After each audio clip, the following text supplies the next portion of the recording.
Get your filthy hands off that table! People like you don't belong here! Stay in your own neighborhoods. I know what kind of person she is. Get your filthy hands off that table. The words cut through the elegant dining room like a knife through silk. Every head in Romano's, the most exclusive restaurant in downtown Manhattan, turned toward the commotion. Crystal wine glasses paused midair. Forks clattered against fine china. The string quartet in the corner faltered, their Vivaldi dying mid-note. Maya Williams stood frozen, her hand still resting on the white linen tablecloth of table 7. At 7 months pregnant, her body moved slower these days, more deliberately. She'd simply been steadying herself after a wave of dizziness passed through her, the kind that made the room tilt and her vision blur at the edges. The manager, a severe woman named Patricia Vandermeer with ice-blonde hair pulled into a tight bun and a face that looked like it had never smiled, stormed across the restaurant floor. Her heels clicked like gunshots against the marble. Behind her, 3 servers scattered like frightened birds. "I said, remove your hands." Patricia's voice climbed higher, shriller. "That table is reserved for our platinum members only. People like you can't just walk in here and—" "I have a reservation," Maya said quietly, her voice steady despite the tremor in her hands. She pulled her phone from her purse with careful movements, her other hand instinctively moving to cradle her swollen belly. "Under Williams, 7 p.m. My sister made it 3 weeks ago for my birthday." Patricia didn't even glance at the phone. Her eyes, cold, calculating, filled with something that looked like disgust, swept over Maya from head to toe, taking in the simple blue maternity dress from Target. The worn leather purse Maya's mother had given her 10 years ago, the comfortable flats instead of designer heels. "I don't care what you think you have," Patricia hissed, stepping closer, close enough that Maya could smell her expensive perfume, something French and overpowering. "This is Romano's. We have standards, dress codes, requirements." She emphasized each word like a weapon. "And I can tell just by looking at you that you don't meet them." The dining room had gone completely silent now, 80 pairs of eyes watching. Some looked uncomfortable, shifting in their seats. Others leaned forward, hunger for drama glinting in their expressions. A man in a 3-piece suit actually pulled out his phone, angling it to record. Maya felt heat creep up her neck, but she kept her voice level. "I'd like to speak to the owner, please." Patricia laughed, actually laughed, a sharp, brittle sound that echoed off the vaulted ceiling. "The owner? Sweetheart, the owner is my husband, and trust me, he's going to back me up 100% when I tell him about this situation." She said the last word like it tasted rotten. Maya's jaw tightened. She dealt with this before countless times throughout her 32 years. The suspicious looks in department stores, the purse clutching on elevators, the assumption that she didn't belong in spaces that should have been open to everyone. But today, on her birthday, carrying her first child, having saved for 6 months to afford this one special dinner with her sister, today it hit differently. "My reservation is confirmed," Maya said, pulling up the email on her phone with shaking fingers. "See, right here, table 7, 7 o'clock, party of 2. But Patricia wasn't looking at the phone. She was staring at Maya with something close to hatred in her eyes. "Where are you from? Tell us in the comments below. And if you're loving this story, hit that like button and subscribe for more." To understand what happened in Romano's that night, you need to understand Maya Williams. She grew up in South Side Chicago, in a small apartment that always smelled like her grandmother's peach cobbler and pine sol. Their building overlooked a corner where dealers worked and sirens sang lullabies at night. But inside their 3-room home, there was love. There were books stacked on every surface. There was Grandma Rose who taught her that dignity wasn't something anyone could take from you. It was something you carried inside like a flame. Maya's mother, Linda, worked 2 jobs, nursing assistant during the day, hotel housekeeper at night. She'd come home at midnight smelling of industrial cleaners and exhaustion, but she always checked Maya's homework first, always asked about her day, always reminded her, "You're going to be somebody, baby. You're going to change things." Her older sister, Jasmine, was different. Jasmine was fire where Maya was water. Jasmine fought back, talked back, pushed back against every injustice with her fists and her fury. She was 8 years older and she protected Maya like a lioness protecting her cub. When kids at school made fun of Maya's hand-me-down clothes, Jasmine made sure they never did it again. When teachers tried to steer Maya away from advanced classes, Jasmine marched into that school and raised hell until they reconsidered. "We look out for each other," Jasmine would tell Maya, gripping her shoulders and looking into her eyes with intensity that burned. "Always, no matter what, that's what family does." They were a team, the Williams women. Grandma Rose with her wisdom and peach cobbler, Linda with her tireless work ethic and gentle strength, Jasmine with her protective fury, and Maya, quiet, studious Maya, who absorbed it all like a sponge and dreamed of becoming a teacher. She'd achieved that dream. Maya now taught second grade at Oakwood Elementary in Brooklyn, where most of her students came from families like hers, hardworking, struggling, hopeful. She loved those kids fiercely, learned their stories, kept granola bars in her desk for the ones who came to school hungry, stayed late to tutor the ones falling behind. She poured everything into that job, even as it barely paid enough to cover her small studio apartment in Queens. 3 years ago, she'd met Marcus at a community center fundraiser. He was an EMT, steady kind, with a smile that made her feel safe. They married 2 years later in Grandma Rose's church, with Jasmine flying in from wherever she was. Jasmine had moved away years ago for work, government stuff, she'd say vaguely when Maya asked for details. They didn't see each other as often anymore, but they talked every Sunday without fail. When Maya discovered she was pregnant, Jasmine was the second person she told, right after Marcus. Her sister had cried on the phone, actually cried tears of joy, and promised to be the best aunt in the world. "We're having a girl," Maya had told her 3 months ago during their weekly call. "We're naming her Rose after Grandma." The silence on the other end of the line had stretched so long that Maya thought the call dropped. Then Jasmine's voice came through, thick with emotion. "Grandma would have loved that. She would have been so proud of you, Maya. You've built a beautiful life." "I want her to have what we didn't have," Maya had whispered, one hand on her growing belly. "Stability, safety, a childhood where she doesn't have to worry about money or violence or whether she belongs." "She'll have all that and more," Jasmine had promised. "I'll make sure of it." For Maya's birthday, Jasmine insisted on taking her somewhere fancy. "You work so hard," she'd said. "You deserve to be spoiled for one night. Let me treat you to Romano's. I hear it's incredible." Maya had protested. She knew how expensive Romano's was, had seen the write-ups in the Times, the celebrity photos, the astronomical prices. But Jasmine wouldn't hear it. She'd made the reservation, confirmed it 3 times, even called the restaurant directly to arrange for a special birthday dessert. "Just show up and enjoy yourself," Jasmine had laughed. "Let your big sister take care of everything for once." But as Maya stood in Romano's, facing Patricia Vandermeer's contempt, she realized her sister couldn't protect her from this. Not this time. Not from hundreds of miles away.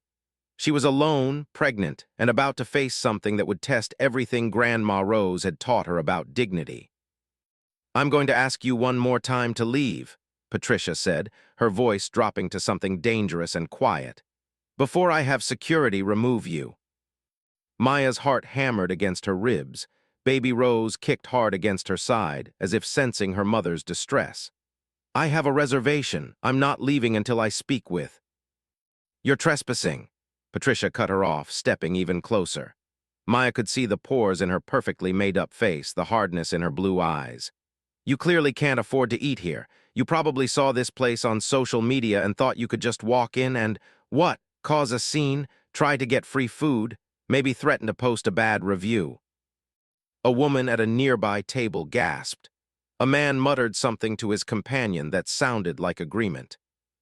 Maya felt something cold and heavy settle in her stomach. This wasn't going to end well. She knew it with the same certainty she knew her own name. But she couldn't just leave, couldn't just accept this humiliation and walk away. Not on her birthday, not carrying little Rose, not when Jasmine had worked so hard to arrange something special. "I'm calling my sister," Maya said, reaching for her phone again. "She made the reservation. She can confirm everything." Patricia's hand shot out and grabbed Maya's wrist. Hard, hard enough to hurt. Hard enough to make Maya drop her phone, which clattered to the marble floor. "Don't you dare," Patricia snarled. "I've dealt with scammers like you before, always trying to pull some con, always looking for a handout. Well, not in my restaurant." "Let go of me." Maya tried to pull away, but Patricia's grip tightened. Her diamond rings bit into Maya's skin. "You need to learn your place," Patricia said, her voice rising again. "People like you don't belong in establishments like this. You belong in." "That's enough," a man's voice rang out from across the dining room. A distinguished-looking black man in his 60s, impeccably dressed in a Tom Ford suit, stood from his table. His name was Dr. Leonard Hayes, and he'd been dining with his wife when the commotion started. He crossed the restaurant with purposeful strides. "Sir, this doesn't concern you," Patricia started, but Dr. Hayes ignored her completely. "Young lady," he addressed Maya, his voice gentle despite his obvious anger at the situation. "Are you all right?" Maya nodded, though tears were burning behind her eyes. She refused to let them fall, refused to give Patricia that satisfaction.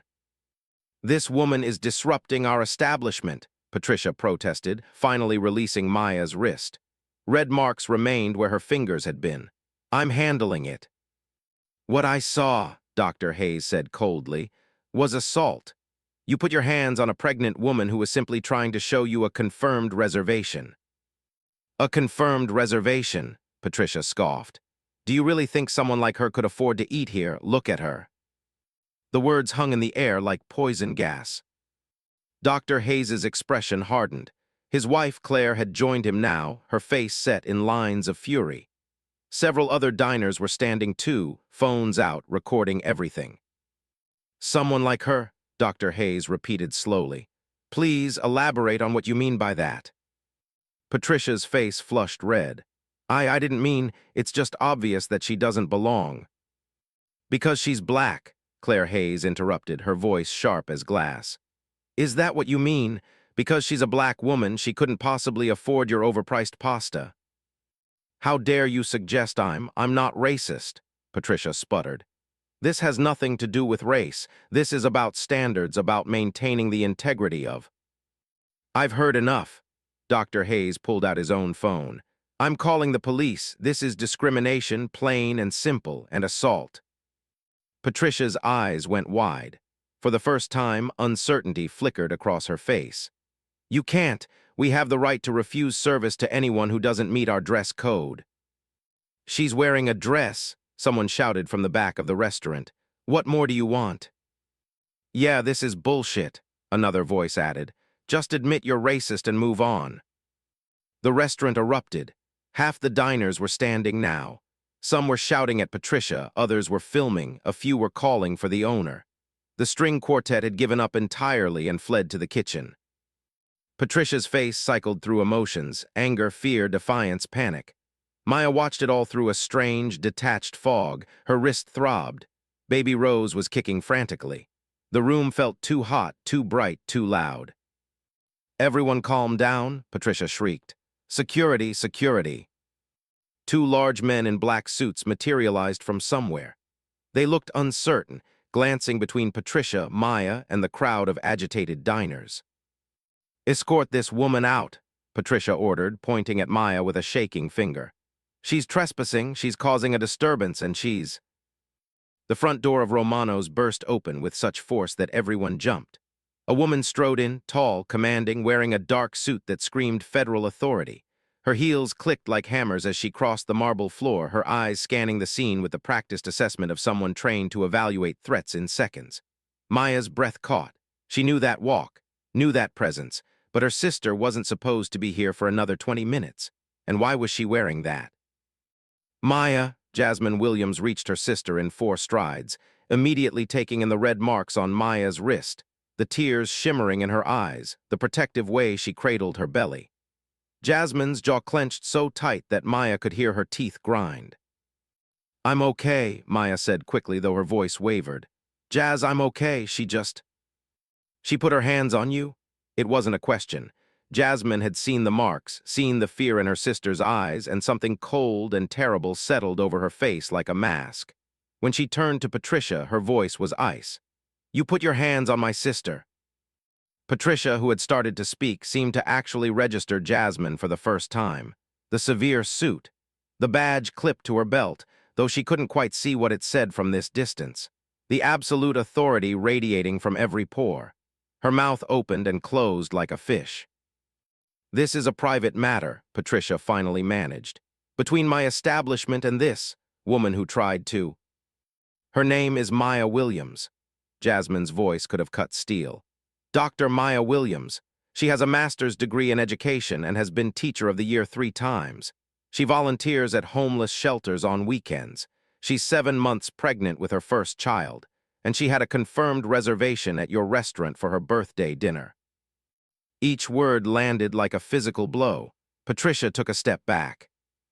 "Now," Jasmine continued, her voice dropping even lower, "you're going to explain to me, and to all these witnesses, exactly why you felt it was necessary to put your hands on my pregnant sister and attempt to forcibly remove her from a restaurant where she had every right to be."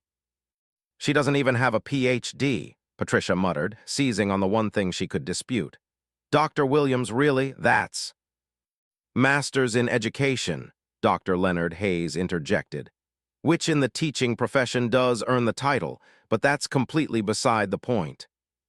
Patricia whirled on him. "Mr. Hayes, I'm sure you understand that we have to maintain certain standards."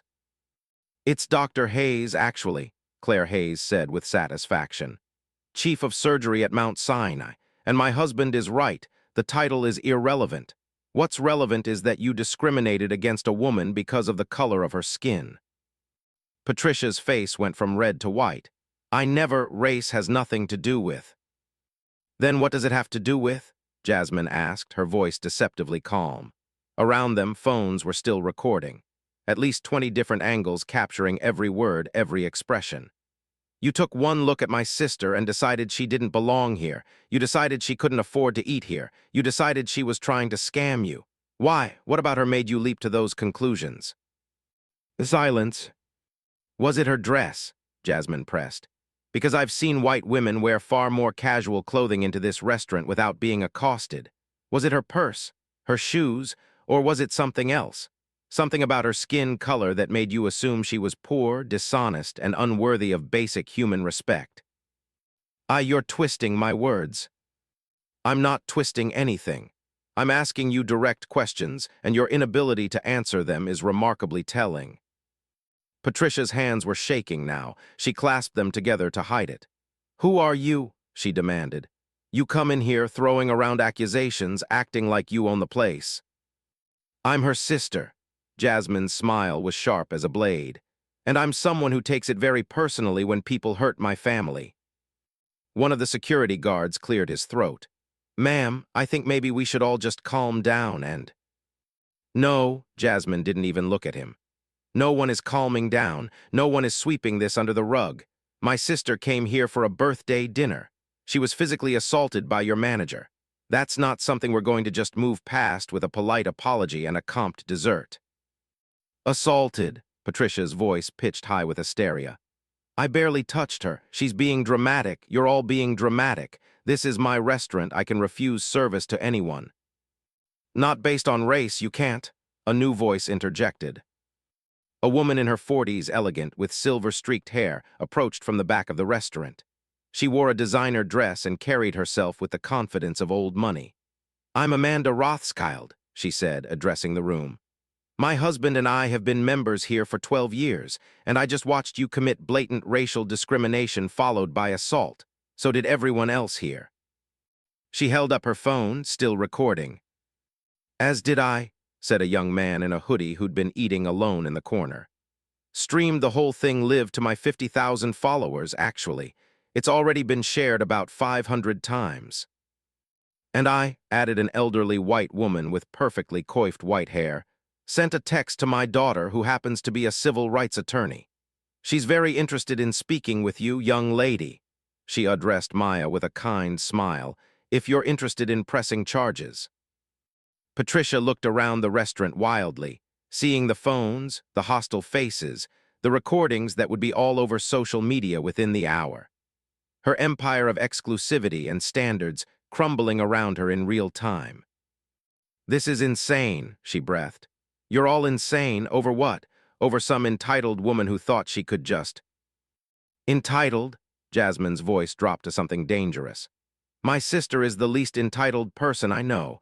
She works 60-hour weeks for poverty wages because she loves teaching kids who society has written off. She saved for 6 months to afford this dinner. 6 months of putting aside $10 here, $20 there because she wanted one special night. One night to feel like she mattered, and you took that from her." Maya's tears were falling now, silent and unstoppable. Jasmine pulled her close, let her sister cry against her shoulder while keeping her eyes locked on Patricia. "Where is your husband?" Jasmine asked coldly. "The owner, I want to speak with him." He's not here tonight," Patricia stammered. "He's at our other location." "Call him now." "I don't have to." "Call him, or I'll have him called by people he really doesn't want calling him." Something in Jasmine's voice made it clear this wasn't a bluff. Patricia pulled out her phone with shaking hands and dialed. The conversation was brief, conducted in frantic whispers. When she hung up, she looked smaller somehow, diminished. "He's on his way," she said tonelessly. "He'll be here in 20 minutes. "Good." Jasmine guided Maya to the nearest chair, ironically at table 7, the one she'd been trying to claim. "We'll wait." The restaurant had transformed into something surreal. The other diners weren't eating anymore, they were watching, bearing witness. Some had moved closer, forming a protective semicircle around Maya and Jasmine. The servers huddled near the kitchen, whispering frantically. The security guards stood uncertainly by the door, clearly not sure whose orders to follow anymore. Dr. Hayes and his wife joined them at the table. "I'm a doctor," he said gently to Maya. "May I check your wrist, make sure nothing's damaged?" Maya nodded, letting him examine the red marks that were already darkening to bruises. He was gentle, professional, and when he finished, he looked at Patricia with open disgust. "You grabbed her hard enough to leave contusions," he said. "On a pregnant woman. I'll be providing a medical statement to that effect for any legal proceedings." Patricia opened her mouth, closed it, opened it again. No words came out. Then Jasmine's phone buzzed. She glanced at the screen and something flickered across her face, something that looked almost like grim satisfaction. She typed a quick response, then looked up at Patricia with an expression that made the manager take another step back. "Actually," Jasmine said quietly, "my colleague is going to join us. She was supposed to meet me here anyway. I was planning to introduce her to Maya over dinner. I think now is an excellent time for that introduction." Her smile didn't reach her eyes. "She works in legal enforcement. I think she'll find this situation very interesting." But what happened next changed everything. The 20 minutes that followed felt suspended in amber, slow and strange and heavy with anticipation. Maya sat at table 7, her sister beside her like a guardian angel in a power suit, while the restaurant held its collective breath. Jasmine had ordered water for Maya and herself, pointedly ignoring Patricia's attempts to hover nearby. The manager had retreated to the host stand, where she clutched her phone like a lifeline and shot nervous glances at the door every 30 seconds. The security guards had wisely positioned themselves near the back of the restaurant, as far from the situation as possible while still technically doing their jobs. Other diners had resumed eating, but the atmosphere had completely changed. Instead of the refined murmur of elite conversation, there was an electric tension. People kept glancing at table 7, at Jasmine's FBI badge, which was now clearly visible on her belt, and whispering behind their hands. "Your FBI?" Maya asked quietly, staring at her sister like she'd never seen her before. "Jazz, you never told me you were FBI." "I couldn't." Jasmine's hand covered Maya's, careful of the bruises. "Security clearance, protocols, all that bureaucratic nonsense. I've been meaning to tell you, was going to tell you tonight, actually. I got promoted 6 months ago. That's what I wanted to celebrate with you." "Promoted to what?" Jasmine's smile was grim. "We'll get to that. First, we're going to deal with this." The doors burst open again. This time it was a man, mid-50s, expensive suit, the kind of tan that came from ski vacations in Aspen. His face was flushed with exertion and anger as he stormed across the restaurant toward Patricia. "What the hell is going on?" Richard Vandermeer demanded. "Patricia, you said there was an emergency." He stopped dead when he saw the scene, his wife standing pale and trembling by the host's stand. A pregnant black woman sitting at table 7 with bruises on her wrist, surrounded by protective diners. And Jasmine, Federal Agent Jasmine Williams, watching him with the focused intensity of a hawk spotting prey. "Mr. Vandermeer," Dr. Hayes said, standing. "I'm Dr. Leonard Hayes. I've been a patron of Romano's for 15 years. Tonight, I witnessed your wife commit assault and battery against this woman, along with what appears to be clear-cut racial discrimination. I've documented everything and will be providing statements to the police and any attorneys who request them." Richard's face went from red to purple. "Assault, that's ridiculous. Patricia would never." "She grabbed my sister hard enough to leave bruises," Jasmine said, her voice cutting through his bluster like a knife. "In front of approximately 80 witnesses, at least 20 of whom recorded the incident on their phones. The footage is already circulating on social media. One young man over there," she nodded toward the guy in the hoodie, "live-streamed the entire thing to 50,000 followers." Richard's eyes found the kid, who waved cheerfully and held up his phone, still streaming. "Hi, folks," the kid said to his camera. "Yeah, the owner just showed up. This is getting good. Make sure you're hitting that share button. We need this to go viral." "Turn that off," Richard barked. "You can't just—" "Public space," the kid said with a grin. "First Amendment. Already talked to my lawyer cousin about it. This is all perfectly legal." Richard looked like he might have a stroke. He grabbed Patricia's arm and pulled her aside, their hushed argument growing louder by the second. "What were you thinking?" "She didn't belong here, Richard. Anyone could see." "You put your hands on her. Are you insane?" "I barely touched her. She's exaggerating. They all are." "There's video evidence, Patricia, video." Their argument was interrupted by the arrival of another woman, this one in her 30s, wearing an FBI windbreaker over a button-down shirt and jeans. She had short-cropped hair and an expression that suggested she didn't suffer fools gladly. "Agent Williams," she said, nodding to Jasmine. Then her eyes swept the restaurant, taking in everything with professional assessment. "I got your text. Looks like we've got an interesting situation here." "Agent Morrison," Jasmine acknowledged.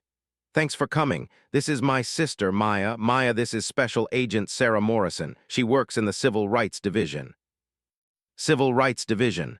The words seemed to echo through the restaurant. Patricia's face went even paler, if that was possible. "Ma'am," Agent Morrison addressed Maya with genuine warmth, "I understand you were assaulted here tonight.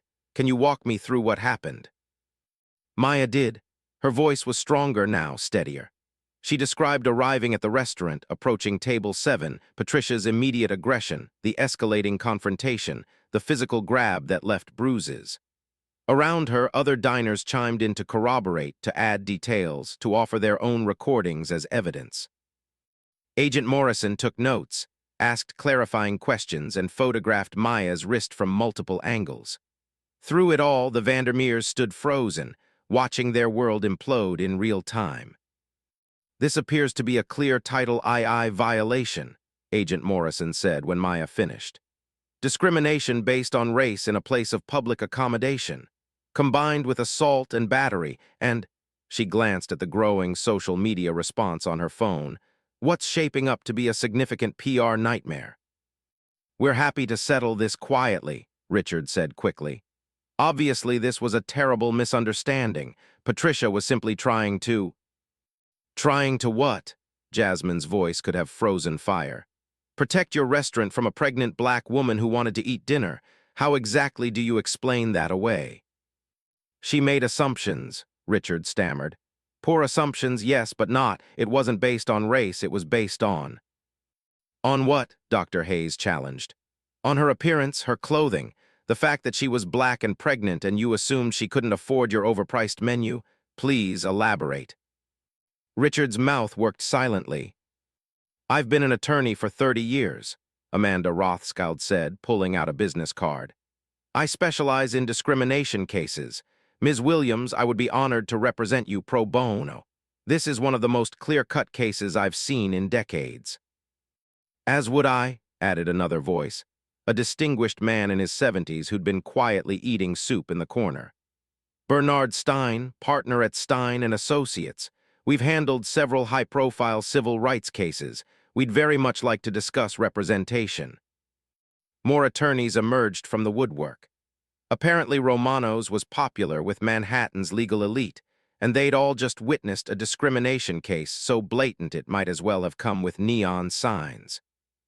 Patricia finally found her voice. This is a witch hunt. You're all ganging up on me because you committed a crime? Agent Morrison suggested mildly.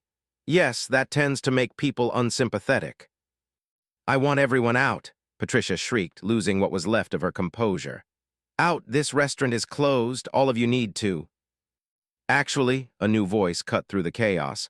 I don't think you have the authority to close this restaurant. Everyone turned. A woman stood in the doorway, early 60s, black, wearing an elegant suit that made Patricia's designer dress look cheap by comparison.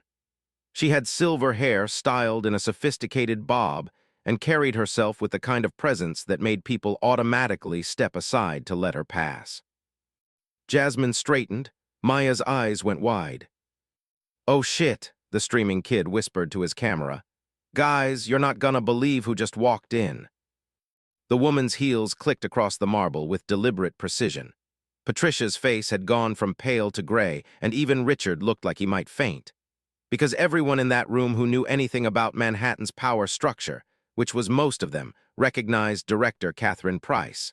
Director of the FBI, second most powerful person in federal law enforcement, subordinate only to the Attorney General. And she was looking at Jasmine Williams with an expression that was equal parts concern and fury. Agent Williams, Director Price said, her voice carrying across the silent restaurant. When you texted me that your sister was being assaulted at Romano's, I assumed you were exaggerating for dramatic effect. I see now that you were, if anything, understating the situation. She stopped in front of table 7 and her professional mask dropped for just a moment. Ms. Williams, Maya, isn't it? I've heard so much about you. Jasmine talks about you constantly. I'm just sorry we're meeting under these circumstances. Maya stared. You know my sister. Know her? Director Price's smile was warm despite the tension in the room. She's my direct report, and one of the finest agents I've ever had the privilege of working with. The restaurant erupted in whispers. Phones appeared again, frantically searching Google. The streaming kid was practically vibrating with excitement. Holy shit, he breathed. Director Price is here, the Director Price. Do you guys know what this means? Patricia looked like she might be sick. Richard had gone completely white. Director, Richard started, his voice shaking. This is a private establishment, and while I appreciate your concern, this is really a matter for the Civil Rights Division, Director Price interrupted smoothly. Yes, I agree, which is why Agent Morrison is here, or perhaps you think it's a matter for local police. Because they're on their way too, Agent Williams called them about 20 minutes ago. They should be arriving any moment. As if on cue, sirens wailed outside. 2 NYPD cruisers pulled up to the curb, lights flashing. Director Price continued as if she hadn't been interrupted. Or perhaps you think this is a matter for the New York State Division of Human Rights, because I took the liberty of contacting them as well during my drive over. They're very interested in investigating Romano's practices, particularly regarding your dress code enforcement and reservation policies. She pulled out her phone and began reading. Let's see. In the past 2 years, Romano's has canceled 47 reservations made by black customers, citing booking errors. You've refused service to 63 people of color for dress code violations, while simultaneously admitting white patrons in similar or more casual attire. You've had 19 complaints filed with the city about discriminatory practices, all of which were mysteriously withdrawn before investigation. She looked up. Want to guess why they were withdrawn? Silence. Intimidation, Director Price said flatly. Threats of legal action, offers of small settlements with NDAs attached, a pattern of silencing complaints before they could become problems, all of which, I should mention, is being compiled into a federal investigation as we speak. Richard's knees buckled. He caught himself on a nearby chair. "You can't," Patricia whispered. "You can't do this to us. We're important. We have connections. Senator Michaels eats here regularly. Judge Browning is a personal friend. We've hosted 3 mayors. And if any of those people were involved in covering up your discriminatory practices, they'll be investigated too," Director Price said calmly. "Because here's what you don't seem to understand. You didn't just assault a pregnant woman tonight. You assaulted the sister of one of my agents. And when you hurt one of my people, you make it personal." She moved closer to Patricia, and there was something absolutely terrifying in her gentle tone. "I've spent 30 years fighting discrimination. 30 years documenting, prosecuting, and destroying people who think their prejudices are more important than other people's civil rights. You think you have connections? I've taken down senators, judges, police chiefs, CEOs of Fortune 500 companies. You're a restaurant manager in Manhattan who thinks being married to the owner makes you untouchable." Patricia was openly trembling now. "You're nothing," Director Price said quietly. "And by the time we're done investigating every aspect of your business, your finances, your hearing practices, your treatment of staff, and your systematic discrimination against minority customers, you'll have nothing. Do you understand me?" "This is harassment," Richard tried weakly. "You're using your position to enforce federal civil rights law? Yes, that's literally my job." 2 police officers entered the restaurant, taking in the scene with professional wariness. Agent Morrison moved to brief them, showing her credentials and explaining the situation. They listened, took notes, and then approached Patricia with expressions that suggested they'd rather be anywhere else. "Ma'am," one officer said, "we need to take a statement about an alleged assault. We're also going to need to see your business licenses, insurance documents, and employee records." "What? Why employee records?" "Because if you've been discriminating against customers, there's a good chance you've been discriminating in your hearing practices too," Agent Morrison explained. "And the EEOC is going to want to look into that." The second officer was photographing Maya's wrist now, documenting the evidence. He was gentle, professional, and clearly sympathetic. "Ms. Williams, would you like to press charges?" Maya looked at Jasmine, then at Director Price, then at all the witnesses who'd stood up for her. At Dr. Hayes and his wife. At Amanda Rothschild and Bernard Stein. At the kid still streaming to his thousands of followers. At the elderly woman who'd contacted her daughter, the civil rights attorney. She thought about all the times she'd swallowed her anger, walked away from confrontations, chosen peace over justice because she was tired, because she had to survive, because fighting meant making herself a target. She thought about the students in her classroom, little black and brown kids who needed to see that the world could be fair, that their dignity mattered, that there were consequences for treating people as less than human. She thought about baby Rose, growing inside her, who would one day be a black woman navigating this same world. "Yes," Maya said clearly, "I want to press charges." Patricia lunged forward, her face twisted with rage and desperation. "You bitch, you think you can ruin my life? Do you know what we've built here, what this restaurant means?" 2 officers immediately moved to restrain her, but she kept screaming, spittle flying from her lips. "You're nothing, nothing, you don't belong in places like this. You never will. People like you should." But she never finished the sentence, because Jasmine had moved with frightening speed, positioning herself between Patricia and Maya with one hand raised in warning. The look on Jasmine's face, cold, lethal, absolutely done with this bullshit, finally penetrated Patricia's hysteria.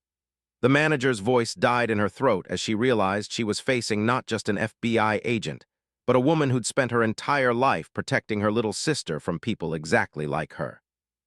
"Step back," Jasmine said, her voice utterly devoid of emotion. "Right now." Patricia stepped back. The officers took her arms, not roughly but firmly. She was crying now, ugly sobbing tears that smeared her makeup and made her look smaller, more pathetic. "I didn't mean, I was just trying to. I'm not a bad person." "Bad people never think they're bad," Dr. Hayes said quietly. That's what makes them so dangerous. Richard was sinking into a chair, his head in his hands. We're finished, he muttered. Romano's is finished, everything we built. You built it on discrimination, Director Price said without sympathy. You built it on making people feel small so you could feel big. You built it on the assumption that you could treat certain customers as less than human without consequences. Whatever you're about to lose, you deserve. Agent Morrison was coordinating with the officers now, pulling up files on her tablet that made both cops' eyebrows rise. We've got documentation of the previous complaints, witness statements being texted in real time, and multiple video recordings. This is going to be a very straightforward case. Multiple recordings? Richard looked up, hope and horror warring on his face. How many? The streaming kid raised his hand cheerfully. I've got a 43-minute continuous stream, already been viewed 300,000 times. The hashtags Romano's racism and justice for Maya are trending in 3 countries. Oh, and someone made a compilation video of all the best parts. It's already got 2 million views. Richard made a sound like a wounded animal. More people were arriving now. News crews setting up outside, their lights visible through the windows. Reporters trying to push their way in, being held back by police. The story was spreading like wildfire. FBI director shows up to defend agent sister after racist assault at exclusive Manhattan restaurant. It had everything: power, race, violence, justice, and the kind of karmic revenge that social media lived for. Inside, the diners who'd witnessed everything were being interviewed by police, giving statements with evident satisfaction. Everyone wanted to be part of this story. Everyone wanted to be on the right side of history. Dr. Hayes was speaking to a news crew through the window, his voice carrying even through the glass. Blatant discrimination followed by physical assault. In my 15 years as a patron, I've never seen anything so egregious. Romano's has shown its true colors tonight, and those colors are the ugliest shades of racism and entitlement. His wife was being interviewed by another outlet, her elegant voice cutting like a scalpel. Systematic targeting of minority customers. This isn't an isolated incident. It's a pattern of behavior that has gone unchecked for far too long. I hope the Williams family bankrupts these people in court. Amanda Rothschild was on her phone, already starting preliminary legal work. Yes, I want every employment record for the past 5 years. Any complaints filed with HR, customer incident reports, and pull their tax records. I have a feeling we're going to find some interesting discrepancies in their business practices. Bernard Stein was organizing the witness statements, ensuring everyone's contact information was properly documented.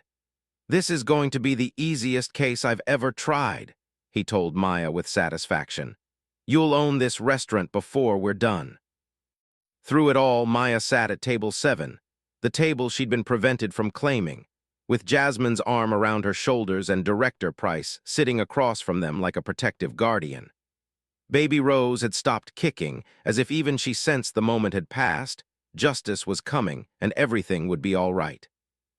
I'm sorry, Maya said quietly to her sister.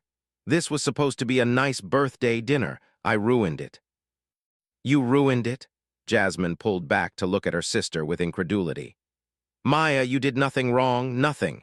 You walked into a restaurant with a confirmed reservation and you were assaulted because of the color of your skin. That's not on you. That's on them. Absolutely, Director Price agreed. And for what it's worth, I think we can still salvage your birthday dinner. There's an excellent Italian place about 3 blocks from here. The owner is a friend. I called him on my way over. He's saving their best table for us and is personally preparing a special menu. No charge. I can't let you... You can and you will. Director Price's smile was warm. Jasmine is one of my best agents and one of my favorite people, which makes you family as far as I'm concerned, and family takes care of family. Maya's tears were falling again, but these were different. These were tears of relief, of gratitude, of the overwhelming realization that she hadn't been alone after all, that her sister had been there, that strangers had stood up for her, that justice was actually, finally going to be served. Patricia and Richard were being led out now, Patricia in handcuffs. She tried to assault Maya again, earning herself an additional charge. Richard just pale and defeated. As they passed table 7, Patricia tried one last time. "This isn't over," she spat. "We'll fight this, we'll appeal, we have lawyers, good lawyers, and we'll make sure everyone knows you're just a—" "That's enough," the officer holding her arm said firmly. "You have the right to remain silent. I suggest you use it." But Patricia couldn't stop, words tumbling out in a desperate stream. "She's manipulating you all, can't you see? This was a setup. She probably planned this, probably came here specifically to cause trouble and get a payday. People do that all the time now. They go into businesses and provoke incidents so they can sue." "Patricia, shut up," Richard hissed. "You're making it worse. And you all fell for it. You're so worried about being politically correct, so afraid of being called racist that you can't see when you're being played. I know what I saw. I know what kind of person she is. People like that." Agent Morrison stepped forward. "Mrs. Vandermeer, as a federal agent, I'm advising you to stop talking. Every word you're saying is being recorded and will be used against you in court. You're digging your own grave here." "I don't care." Patricia's voice rose to a shriek. "I don't care what you people think. I'm not wrong. I'm not wrong. She doesn't belong here. None of them belong in places like this. They should stay in their own neighborhoods, go to their own restaurants, stop trying to push into spaces where they're not wanted." The restaurant had gone dead silent. Even the police officers looked shocked. "Well," Director Price said into the quiet, "I think we can add hate crime enhancements to the charges. Thank you for making our case so much easier, Mrs. Vandermeer." Patricia finally realized what she'd done. Her face crumbled. "I didn't mean that's not, you're twisting my words." "No twisting necessary," the streaming kid said, holding up his phone. "Got every word, already saved to the cloud. This is going to get so many views." Patricia was dragged out, still protesting, still insisting she wasn't racist even as racial slurs continued to pour from her mouth. Richard followed in humiliated silence, his empire crumbling around him, his wife revealing herself to be exactly what everyone had suspected. When they were gone, the restaurant seemed to exhale collectively. Then Jasmine's phone rang. She glanced at the screen and her expression shifted to something Maya had never seen before, a mix of pride, vindication, and fierce protective joy. "It's the Attorney General," she said. "She saw the video. She wants to talk about making this a federal test case for strengthening civil rights enforcement in public accommodations." She looked at Maya. "It's your call, little sister, but if you're willing, we can make sure what happened to you tonight never happens to anyone else. We can change the law." Maya looked around the restaurant, at the faces watching her with hope and expectation, at the cameras outside, broadcasting this moment to millions, at her sister, who'd spent her entire career fighting for justice and was now offering Maya the chance to be part of something bigger than just her own pain. She thought about her students, about baby Rose, about every black child who would grow up in a world where restaurants like Romano's thought they could discriminate with impunity. She thought about Grandma Rose, who'd taught her that dignity was something you carried inside. But maybe dignity also meant standing up when others tried to take it from you. Maybe it meant fighting back not just for yourself, but for everyone who came after. "Tell the Attorney General yes," Maya said. "I'll do whatever it takes." The restaurant erupted in applause.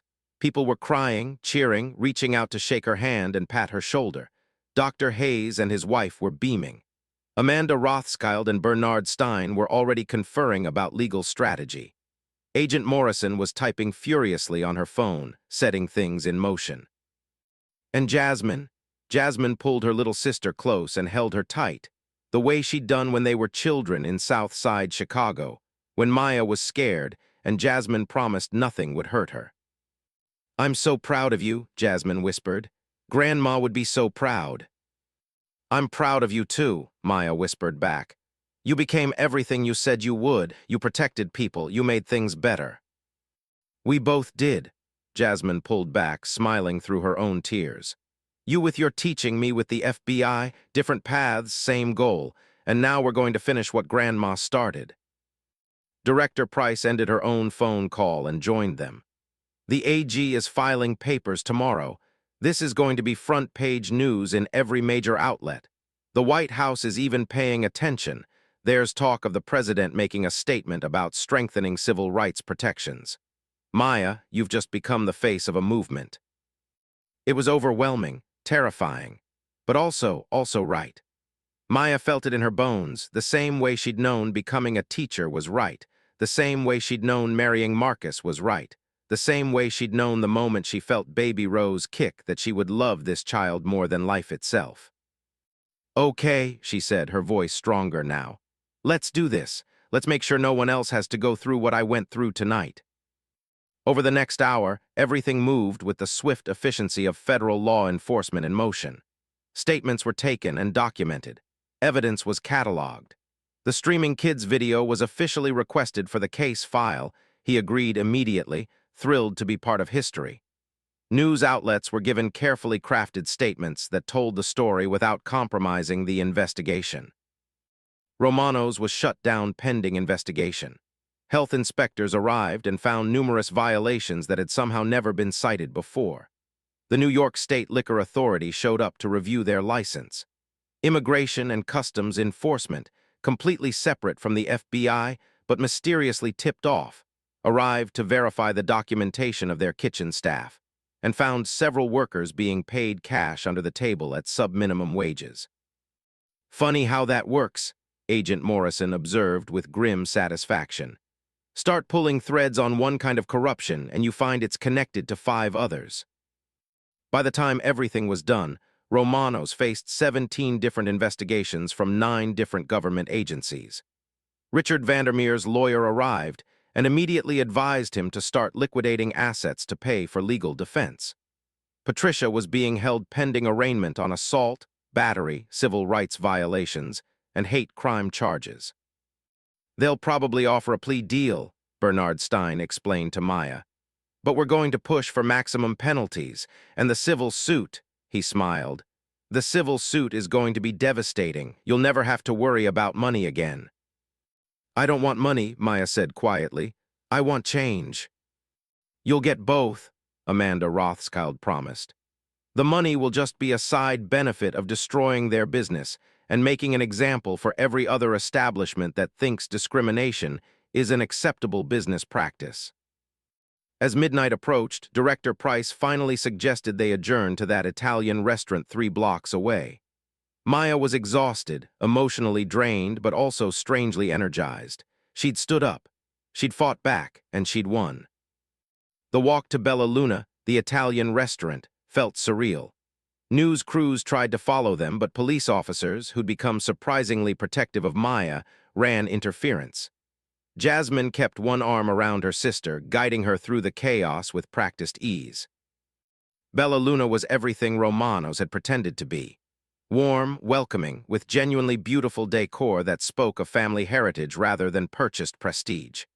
The owner, a small, elderly Italian man named Giuseppe, greeted them at the door with tears in his eyes. What they did to you, he said to Maya, taking both her hands in his, is a disgrace. You are welcome in my restaurant always, always. For you, every meal is free. I can't. You can and you will. And if anyone ever treats you with anything less than respect in my establishment, they will be thrown out on their ass. He said the last part with such vehemence that Maya couldn't help but laugh. The table Giuseppe had prepared was in a private room, away from other diners and prying eyes. It was beautiful, covered in white linen, set with flowers, with candles casting a warm glow. A special menu had been prepared, every dish carefully selected. As they settled in, Maya, Jasmine, Director Price, Agent Morrison, Dr. Hayes, and his wife, who'd insisted on joining to make sure Maya was all right, and even the streaming kid, who Giuseppe adopted as his own the moment he heard what the boy had done. Maya finally felt herself relax. Happy birthday, little sister, Jasmine said, raising her wine glass water for Maya. It wasn't the dinner I planned, but it was perfect, Maya interrupted. It was real, and it mattered, and I got to see my big sister being an absolute badass FBI agent, which was pretty much the best present ever.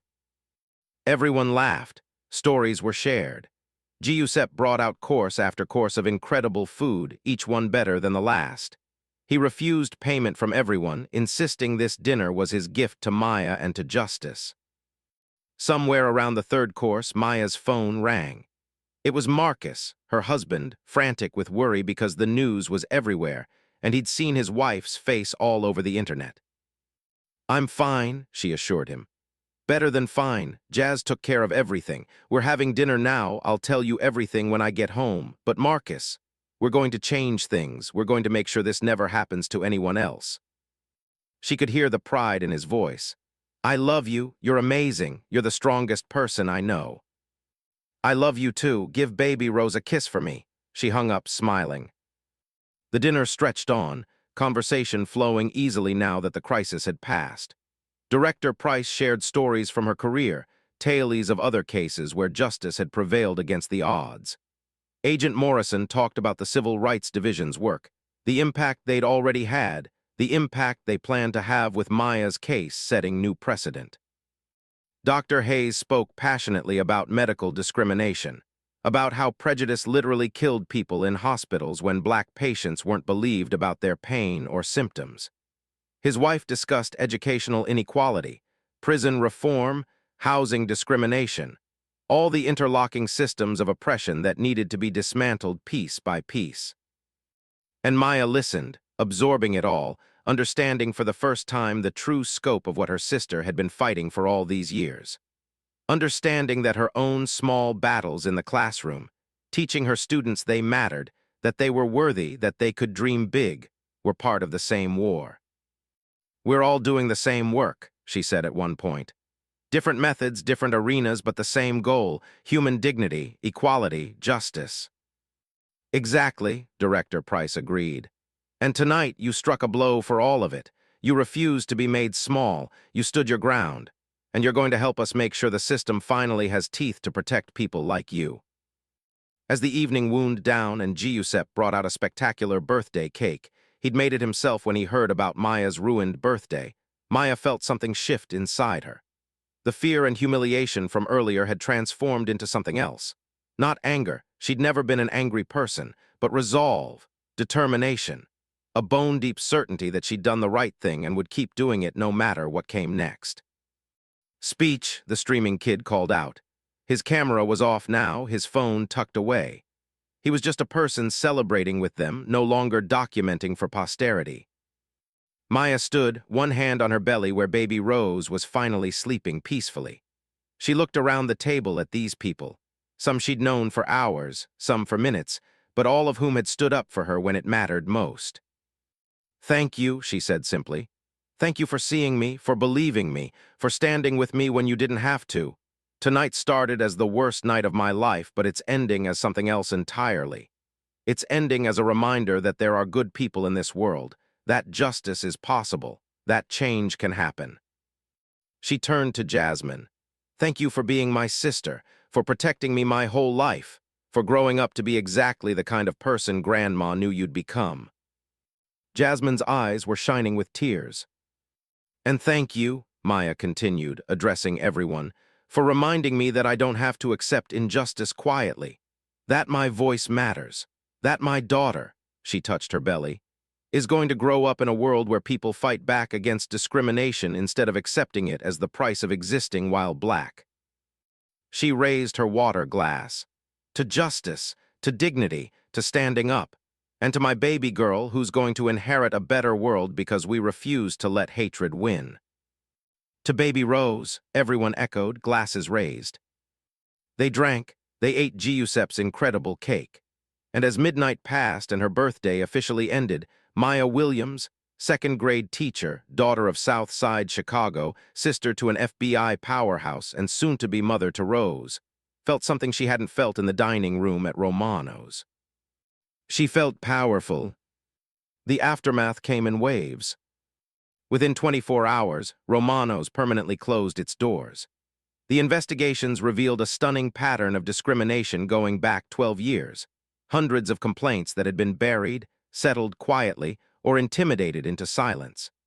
Richard and Patricia Vandermeer faced federal civil rights charges, state assault charges, tax evasion charges, and a civil lawsuit that would bankrupt them several times over.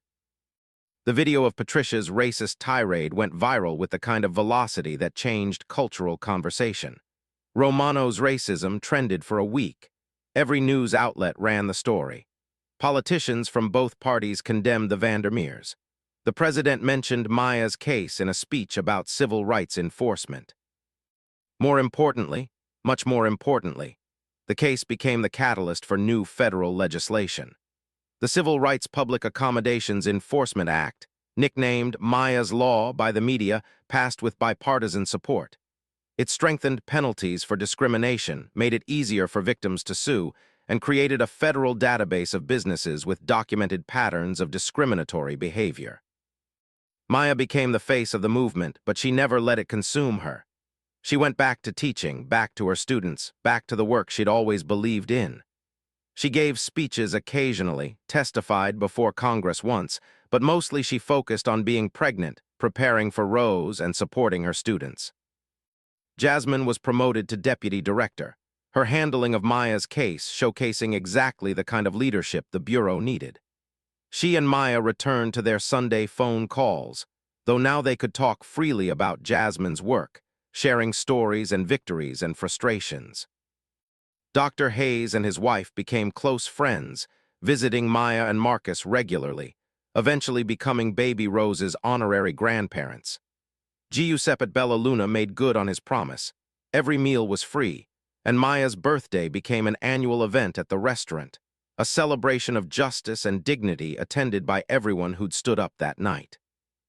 The streaming kid, whose name was Tyler and who dropped out of college to make content, ended up getting a journalism scholarship from a foundation that director Price knew about and may have influenced. He graduated with honors and now works as an investigative reporter focused on civil rights issues. Amanda Rothschild and Bernard Stein handled Maya's civil case with ruthless efficiency. The settlement was substantial enough that Maya could stop worrying about money, set up college funds for Rose, and donate generously to causes fighting discrimination. More importantly, the legal precedent they established made it easier for other victims to seek justice. Patricia Vandermeer served 18 months in federal prison for civil rights violations and assault. She was released early for good behavior and immediately disappeared from public life. Rumor had it she moved to a small town in Montana where no one knew her story. Richard lost everything: the restaurants, the houses, his standing in Manhattan society. Last anyone heard, he was managing a chain restaurant in New Jersey and staying as far from the spotlight as possible. But the real victory, the one that mattered most to Maya, was simpler than all of that. 6 months after Romano's closed, Maya gave birth to Rose Linda Williams, named for her great-grandmother and grandmother, carrying forward the legacy of strong black women who refused to be broken by the world's cruelty. When Jasmine held her niece for the first time, tears streaming down her face, she whispered, "Your mama changed the world for you, baby girl. She made it a little bit better, a little bit safer, a little bit more just. And when you're old enough, we'll tell you that story. We'll tell you about the night your mama stood up to hatred and won." Maya, exhausted from labor but radiant with joy, reached out to take her sister's hand. "We all won," she corrected gently. "Everyone who ever stood up, who ever fought back, who ever refused to accept injustice, they all won a little bit that night." Rose, tiny and perfect and beautiful, yawned and snuggled against her aunt's chest. She had no idea that her birth had been preceded by such drama, such pain, such ultimate triumph. She only knew that she was loved, fiercely and completely, by a family of warriors who would never let the world make her feel small. And in the end, that was the whole point. Justice wasn't just about laws and penalties and federal investigations. It wasn't just about viral videos and congressional testimony and landmark legislation.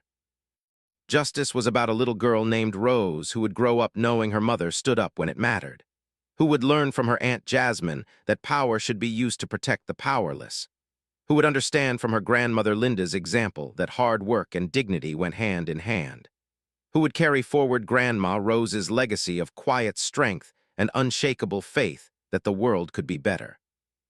Justice was about all the other Mayas out there, the ones who'd face discrimination tomorrow, next week, next year. having one more tool, one more law, one more precedent to help them fight back. Justice was about change, slow and hard one, built on the courage of people who refused to accept that hatred was just the way things were. And on the day Maya brought baby Rose home, walking into her small apartment in Queens with Marcus holding her hand and Jasmine carrying the car seat, she felt it settle into her bones like truth. She had done something that mattered. She had stood up. She had won. And her daughter would inherit a world that was, in at least this one small way, better than the one Maya had known. That was justice. That was victory. That was everything. Where are you from? Tell us in the comments below. And if you're loving this story, hit that like button and subscribe for more.